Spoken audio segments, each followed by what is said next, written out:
जिल्ह्याच्या सर्वांगीण विकासासाठी प्रशासकीय अधिकारी, कर्मचारी, नागरिकांना सोबत घेऊन विकसित सांगली जिल्हा 2030 आणि 2047चं उद्दिष्ट डोळ्यासमोर ठेवून वाटचाल करू असा विश्वास नूतन जिल्हाधिकारी डॉक्टर मैनाक घोष यांनी व्यक्त केलाय।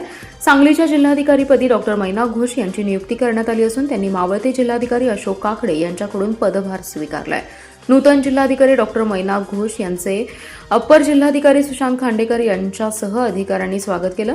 डॉक्टर मैनाक घोष हे मूळचे पश्चिम बंगाल येथील आहेत। त्यांनी झूलॉजीमध्ये पदव्युत्तर पदवीचं शिक्षण प्राप्त केले, तसेच बायोकेमिस्ट्री विषयात PhD पदवी प्राप्त केली आहे। ते भारतीय प्रशासन सेवेतील 2019च्या बॅचचे महाराष्ट्र केडरचे अधिकारी आहेत। त्यांनी सहाय्यक जिल्हाधिकारी रायगड येथून प्रशासकीय कारकिर्दीची सुरुवात केली।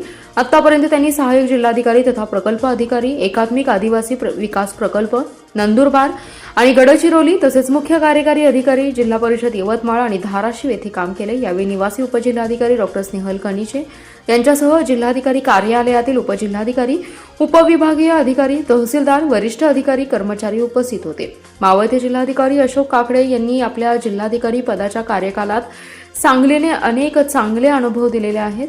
सांगलीच्या स्मृती सदैव स्मरणात राहतील अशी भावना मावळते जिल्हाधिकारी अशोक काकडे यांनी व्यक्त केला। काकडे यांनी त्यांच्या कार्यकाळात सांगली पॅटर्न अंतर्गत लोकाभिमुख उपक्रम राबवले होते।